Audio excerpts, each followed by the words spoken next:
Selamat siang Pak, perkenalkan nama saya Giswa Dina. Saya dari UPTD Jayapura, Pokja Giat. Ingin mewawancarai Bapak seputar dengan usaha tani Bapak. Kalau Bapak mengelola usaha taninya ini sudah berapa tahun Pak? Kalau kami sih sudah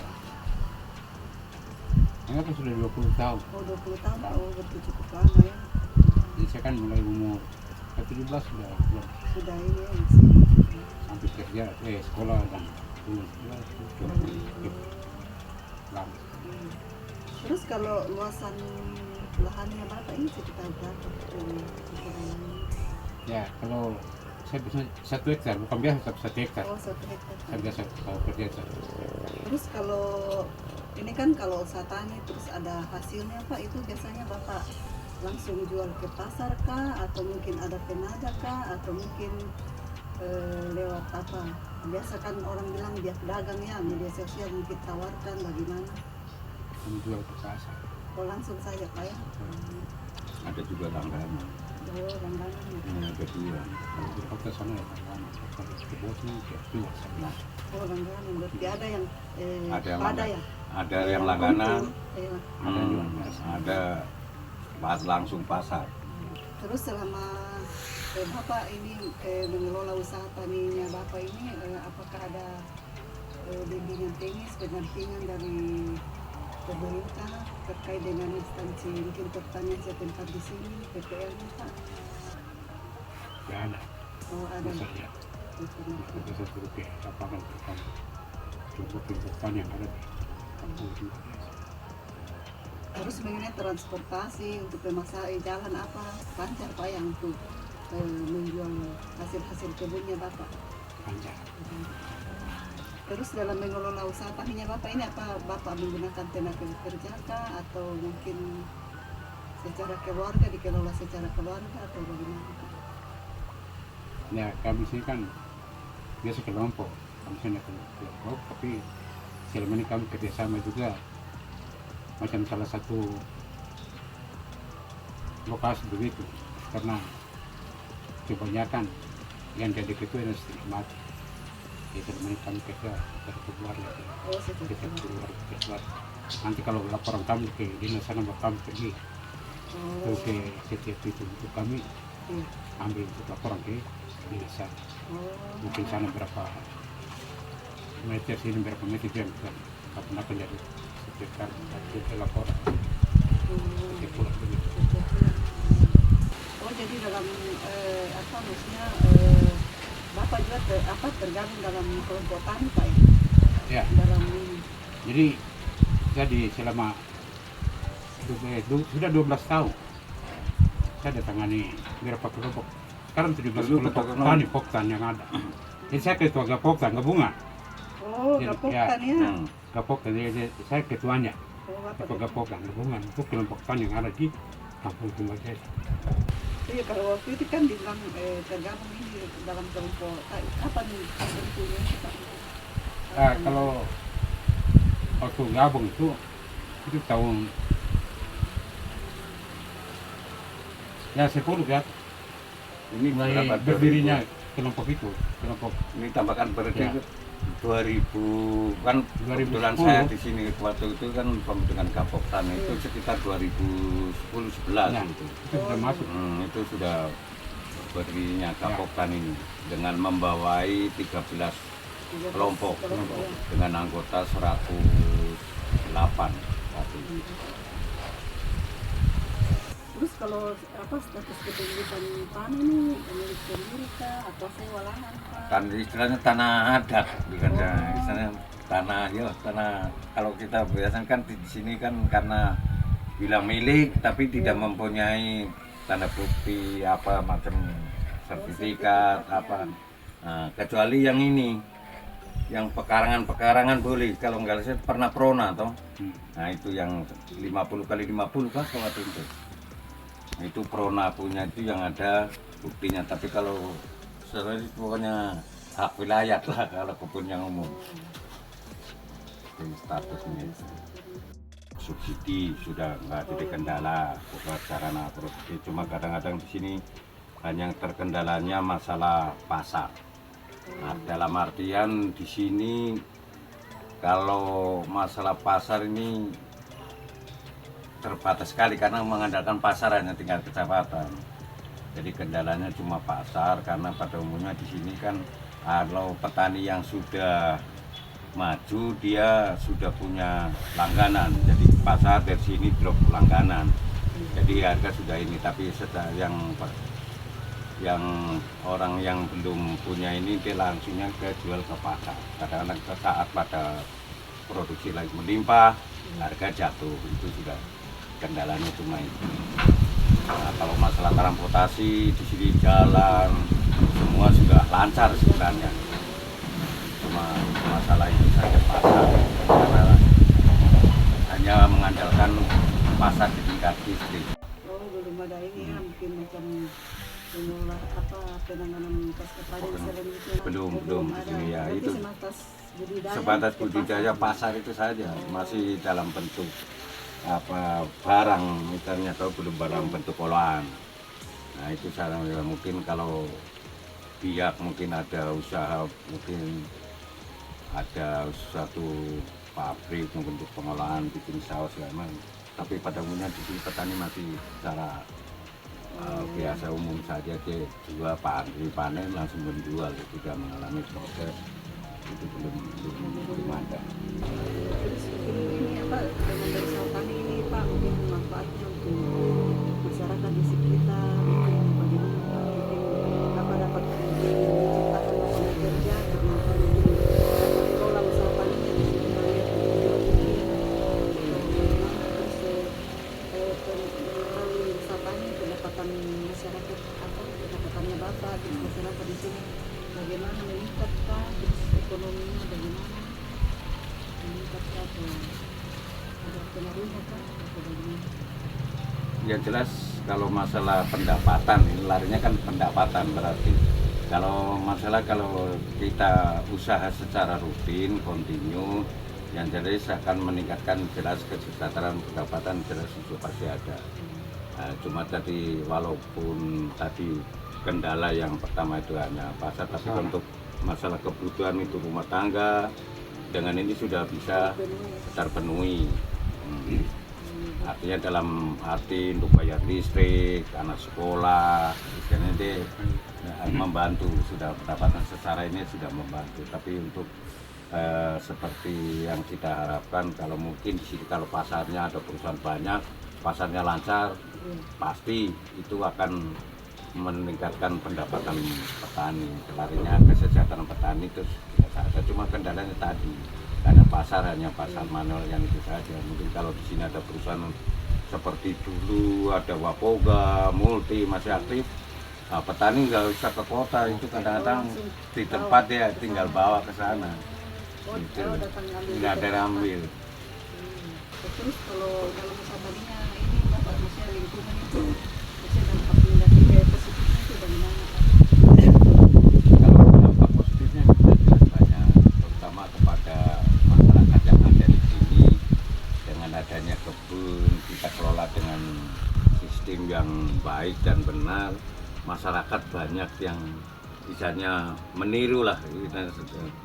Itu mulai dari pengolahan, terus pemupukan, panen, perawatan, itu dampaknya terhadap masyarakat dia sudah mulai mengikuti itu yang jelas. Karena lihat lahan-lahan yang ada di pihak timur sekarang kan bentuknya sudah bedengan, sudah ini, jadi dia sudah mengikuti apa mungkin dulunya kita banyak kebun dulu memberikan templot-templot. Dengan yang benar, artinya masyarakat sekarang sudah, terutama masalah pupuk kan dulu nggak mau pakai, sekarang kan berkurang pupuk. Oh iya. Nah itu salah satu dulu. Sekarang setiap bulan kan masuk itu. Tinggal kita ke Korea dengan Ponska tuh. TK 92 diturun.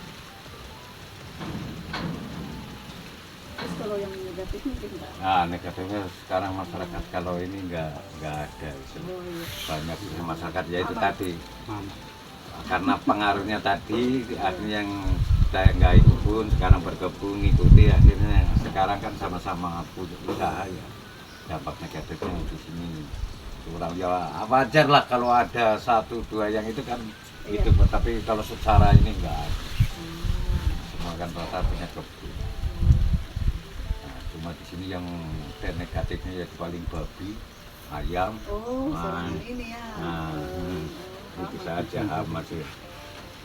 Iya Pak, terima kasih atas kesempatan yang diberikan kepada saya. Terima kasih Pak. Mungkin boleh ceritakan sedikit Pak mulai proses dari apa pengolahan. Pengolahan? Iya. Ya. Kalau pengolahan biasanya kita yang pertama tentu bahan baku jahe merah yang masih segar, Iya.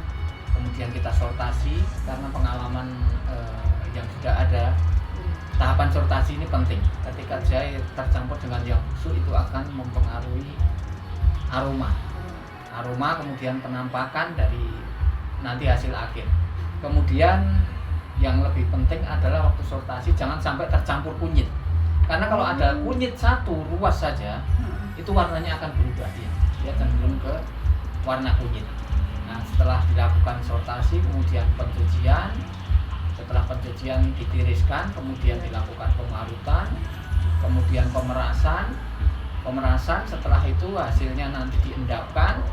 Setelah pengendapan, kemudian airnya kita masak. Jadi selama pemasakan ini nanti ada yang metode yang kita gunakan kan ini dengan dicampur dengan gula.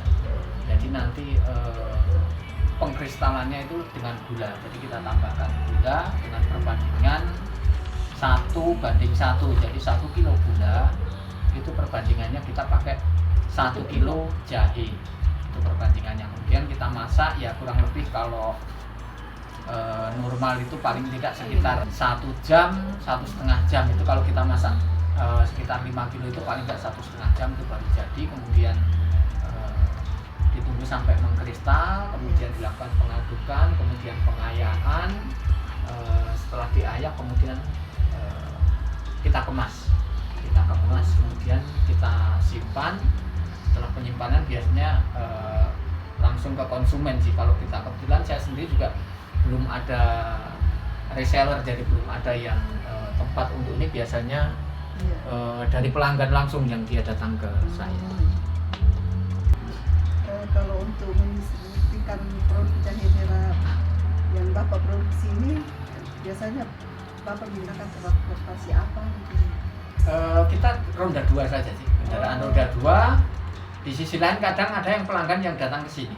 Kalau yang sudah, kalau yang mereka yang sudah terbiasa ambil produk, biasanya mereka hubungi saya lewat nomor HP, kemudian dia ambil sendiri ke sini. Kira-kira Pak, mungkin strategi pemasaran yang mungkin paling efektif yang bagi Bapak yang bisa lakukan ini, apakah bisa secara online kah atau offline? Memang saya pernah melakukan secara online. Itu memang di sisi lain dia ada peningkatan dari segi penjualan. Cuma di sisi lain karena keterbatasan dari tenaga kita sendiri, kebetulan istri juga tidak tahu bawa motor, kemudian saya sendiri yang ini, jadi kendala saya ketika online itu kita harus mengantar. Itu tenaganya yang tidak ada. Jadi waktu mengantar itu biasanya saya sampaikan ke pelanggan, kalau mau saya antar malam Bu, tapi biasanya mereka kan maunya kadang pelanggan macam-macam, ada yang maunya cepat, ada yang ini, ya akhirnya memang itu jadi salah satu kendala. Cuma selama ini yang sekarang saya lakukan cenderung banyak di offline. Kira-kira Pak, kendala apa saja yang mungkin selama ini Bapak alami dalam memproduksi dan memasarkan jahe merah Bapak ini? Kendala-kendala mungkin dari bahan bakunya? Kalau untuk proses produksi itu yang menjadi kendala utama adalah bahan baku jahe merah. Sebenarnya jahe merah itu kenapa saya angkat itu kan karena dia punya nilai spesifik. Jadi yang pertama kan peruntukannya untuk obat. Itu kalau jahe merah kan dia kandungan sineron lebih tinggi dibandingkan yang jahe putih. Itu kenapa saya brandnya lebih cenderung pakai yang jahe merah. Ke depan saya juga berpikir tentu kalau berkaca sekarang bahwa sekarang untuk mendapatkan jahe merah itu agak kesulitan. Terus terang, terutama untuk yang lokal, jahe merah yang lokalnya agak kesulitan. Ke depan bagaimana saya bisa berpikir bahwa tentu ada penganeka-ragaman. Ke depan harapannya saya mungkin bukan cuma brand dari jahe merah saja, mungkin nanti saya akan coba kembangkan ke yang jahe putih. Jadi memang selama ini untuk yang proses produksi itu cenderung di bahan baku, itu yang pertama. Kemudian kalau yang untuk segi pemasaran, yang lain dulu mungkin saya bicara tentang kemasan, karena kemasan ini saya datangkan dari Jawa. Jadi untuk kemasan, kemudian untuk stiker ini kalau kita ambil dari sini nanti costnya dia ketemunya terlalu tinggi nilainya. Jadi untuk saat ini saja kalau mengikuti harga-harga minyak dunia ini kan semua kemasan plastik termasuk dia akan ikut naik. Jadi ini saya juga belum penyesuaian karena harga ini kan saya masih stok yang lama untuk kemasan ini. Jadi itu yang dari segi kemasan. Kemudian untuk penjualan sendiri memang lemahnya saya kurang dipromosi, terus terang saja. Jadi mungkin lewat media sosial saya juga kurang aktif. Artinya memang bagaimana ya kita pelaku usaha ini, kalau saya berpikirnya sih, ini saya pribadi, artinya kemampuan seseorang itu tidak akan sama. Ketika saya mungkin pintar memproduksi, belum tentu saya pintar menjual. Makanya harapannya kan tentu ada ya semacam wadah lah kalau bisa tuh, macam ya contohnya ada wadah satu toko oleh-oleh kan, atau dari dinas yang terkait UMKM kan bisa menampung kita punya produksi. Harapannya seperti itu sih. Terus apakah ada inovasi produk apa ya yang baru yang sedang dan akan dikembangkan di Bapak ke depan? Kalau inovasi, orang bermimpi kan boleh ya, artinya kita bermimpi ke depan. Ketika produk ini sudah jalan, itu banyak request, artinya pesanan dari konsumen. Pak, bisakah dibuatkan tanpa gula? Itu kan sampai sekarang artinya masih jadi tanda tanya untuk saya sendiri. Saya sudah mencoba sih, pernah mencoba, saya berinovasi, saya jadikan yang kemasan teh. Jadi jahe tanpa gula, kita oven, kita keringkan, kemudian kita tumbuk, kita oven, kemudian masukkan di kantong teh celup. Kemudian nanti kita kemas, jadi satu saset dari itu saya isi 10. Saya isi 10, nanti tinggal pelanggan dia ambil, kalau mau butuh tinggal seduh saja. Itu tanpa gula. Memang saya pernah melakukan, tapi di sisi lain yaitu tadi karena semua bahan baku, kemudian semua pendukung termasuk teh kantong celup itu tidak bisa didapatkan di sini. Itu yang jadi kendala dari luar itu. Termasuk kemasannya, karena kalau kita dalam bentuk celup itu mau tidak mau kita harus bikin kemasannya yang kotak di luar. Kita kan tidak bisa macam kemasan ini tidak bisa. Harus dari luar ya. Ya, kemasan macam kalau teh botol sosro, kemudian teh yang sariwangi itu kan dia modelnya kemasannya sudah kotak. Itu yang kendala sih dari kami. Iya Pak, mungkin itu. Terima kasih atas informasi yang Bapak berikan kepada saya, terus waktunya untuk mewawancari Bapak pada hari ini. Ya, sama-sama.